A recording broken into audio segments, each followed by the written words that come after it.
Washington Athletic Director Jen Cohen has been hired by USC. It's a bonus podcast for all you Locked On Huskies fans out there. You are Locked On Huskies, your daily podcast on the Washington Huskies. Part of the Locked On Podcast Network, your team every day.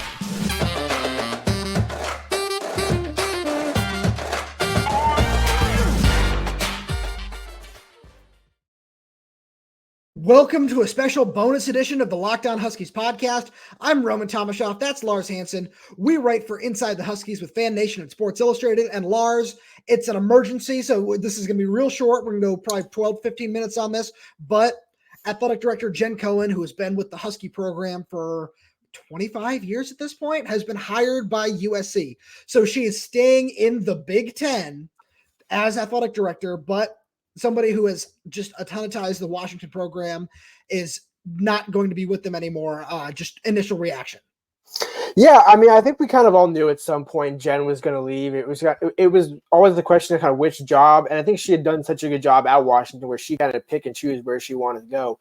And at that elite kind of Power 5 level of, the top 20 colleges in the country, those AD jobs do not come open very often. I mean, Washington's job that came open and went to Jen as an in-house promotion. So it wasn't like they went like a national search and they spanned the country and whatever. When they kind of knew who they wanted to go. Similar to this situation, I think they already kind of have an idea of who they want to hire to replace Jen.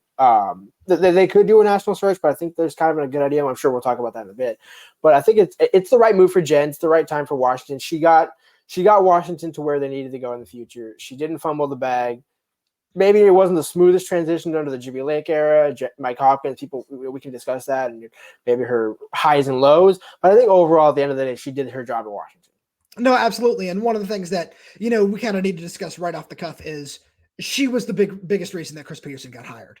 Yeah, Chris Peterson was probably going to end up at Washington no matter what, but that was a lot of Jen's doing. And Jen is also one of her biggest accomplishments that, fans might not necessarily recognize on an everyday basis, is she was the leading donor relations person who was in charge of the renovation of Husky Stadium, and was just a huge part of that project and just had unlimited passion for the university. And is somebody who really, as much as fans might have a mixed opinion of her, is someone who did a whole lot for this school in her time here and got the Chris Peterson hire right, and definitely fumbled the bag a little bit when we talk about Jimmy Lake and the Mike Hopkins extension. But even the Mike Hopkins extension is something we can talk about very briefly, but then nailed the Kalen DeBoer hire and extended him right away, did a great job with that. And she's somebody who has just done a fantastic job for the most part throughout her time at Washington. And I feel like it's a very good thing that she got this opportunity. Yeah. And I mean, what other job, save for Ohio State right now, is better in the country if you're an athletic director? It's USC. Yeah, and ironically, I mean, again, Alabama's not open, Florida not open. Those schools never come open. So I think of the jobs available, like I said, this was the perfect fit for Jen. And I think it'll be interesting to see, kind of how that relationship develops with USC and Washington over the years when they go to the Big Ten, because Jen has been a long time lifer at Washington. So it wasn't like she was just here for a couple of years and then left. It's like, she bleeds purple and gold. So I'm just kind of curious how that relationship is going to go moving forward. And that's something where, she's somebody who votes on the college football committee. Is that something where she's going to have to recuse herself from voting on the playoff, or will she be able to continue doing that? Those are questions that we won't be able to answer right now. But, since we're talking about jobs, I got to talk about LinkedIn. These days, every new potential hire can feel like a high-stakes wager for your small business. You want to be 100% certain that you have access to the best qualified candidates available. That's why you have to check out LinkedIn Jobs. LinkedIn Jobs helps find the right people for your team faster and for free. Maybe this job will end up on LinkedIn. I think that, it's a requirement up here. So Husky fans, if you feel you're right for the job, go ahead and apply. All you have to do is add your job, and it's so easy. All you have to do is add your job in the purple hashtag hiring frame to your LinkedIn profile to spread the word that you're hiring. Simple tools like screening questions make it easy to focus on candidates with just the right skills and experience, so you can quickly prioritize who you'd like to hire.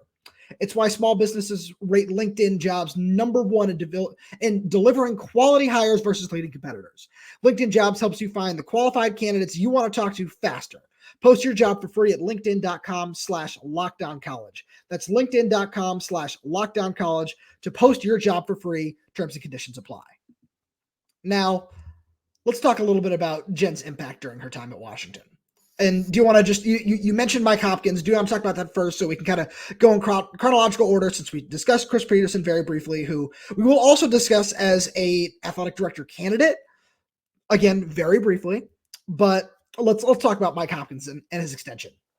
I mean, I think if you look back at it, again, I know it's easy now to blame Jen for that because of the last 3 years of men's basketball. But the first two, he was Pac-12 Coach of the Year. So I think there was a justification at the time to say, hey, you know what? Why not give this guy an extension? Like, what is there? What reason there to not give him an extension? Because, much like Kalen DeBoer, what if he has another 20, 25 win season and maybe another a 3-time Pac-12 Coach of the Year? He's going to want to leave for a bigger job. You don't want to lose and that would look bad on her.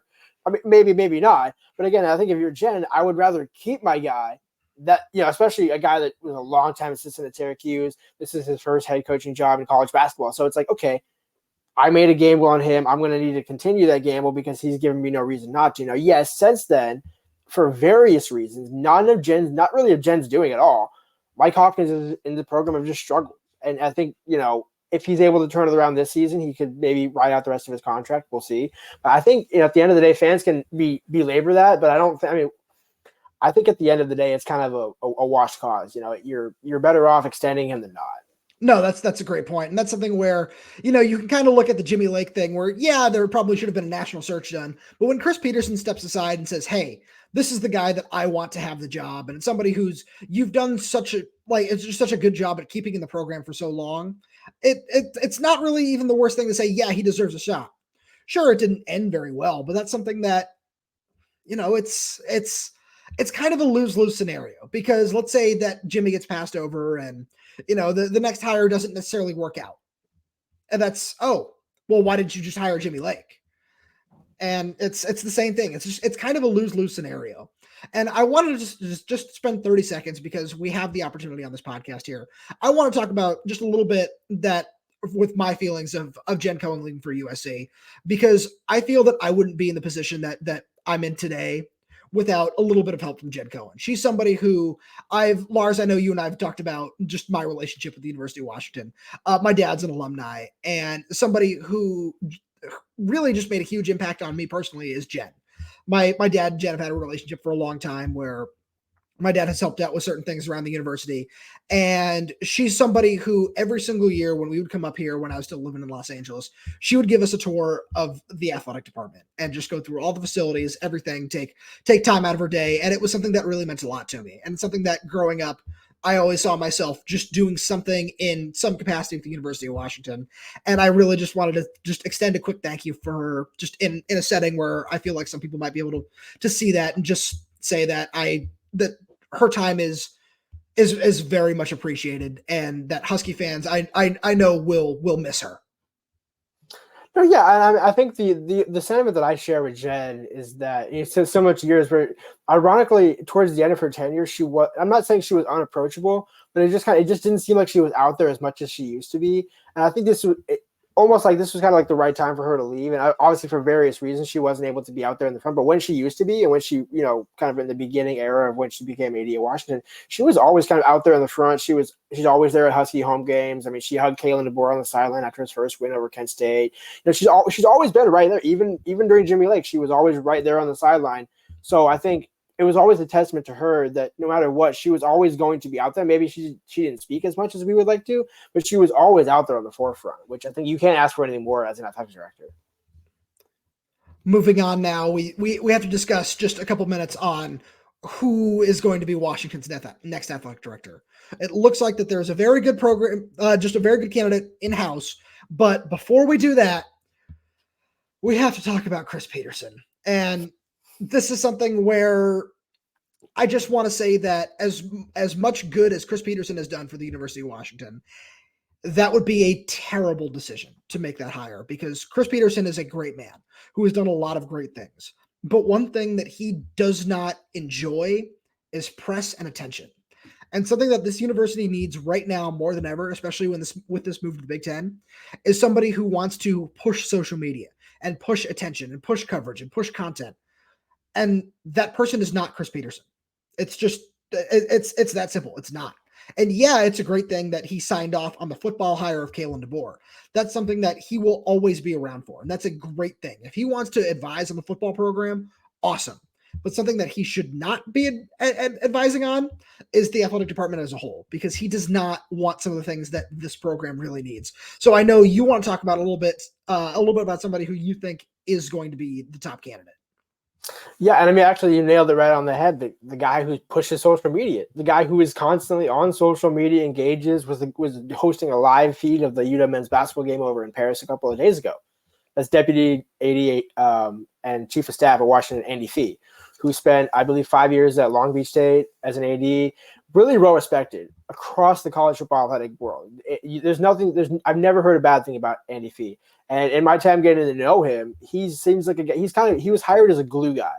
And I'm thinking, when I heard that, I was like, okay, well, Jen's here. Jen's really got the glue of the department. Okay, maybe if Jen leaves, that's their replacement. And I think he's a natural fit because he knows athletics. He's been in on the meetings with Jen with this move to the Big Ten. So he's well understood about what's going on. And I think, ironically, actually, the fact that he's with the men's basketball program over in Europe right now for their preseason tour to learn more about Mike Hopkins will give him a better judgment to say, hey, you know what, I can like this guy, but how I need to watch how he handles his team, because if I'm making the decisions moving forward on this guy's future and everybody else in the athletic department, I need to know what kind of guy I'm working with. So I think it's actually kind of worked out perfectly for UW to where Jen leaves for her perfect job and they have the perfect in-house candidate who's already well-versed in athletics. He's already been an AD. I think he, much like Kalen moving up from the Mountain West NAIA level to Washington, I think Andy Fee moving up from Long Beach to Washington and kind of growing as a Big Ten athletic director, I think it's a perfect fit. No, I like that a lot. That's something where, as we wrap up here, I just want to say really quick that in the experiences that both you and I have had with Andy Fee, there are a few people out there that are like him. He's just a very, very respectful guy who is just also in similar ways to Jen, just super energetic and super fun to be around. Just a really nice person who is very approachable and somebody who you really feel like you can come with any kind of questions, big or small. And especially with somebody who's going to be taking over a really big job. And we're not saying that, he's going to get the job, because there certainly will be a national search conducted, but he's definitely the kind of guy where you just talk to him for a couple of minutes. Like, yeah, I can definitely see him taking over a big time job like this. Now, Lars, thank you for being here on this emergency podcast. Thank you to all you everydayers out there for listening. Be sure you check out our Ultimate College Football Preview, which will also be dropping today on our YouTube channel and wherever else you get your podcasts. Stay tuned for that. We really appreciate all your support. Make sure you read everything that we write at si.com/college/Washington with Inside the Huskies, and like, comment, subscribe, leave us a 5-star review wherever you get your podcasts.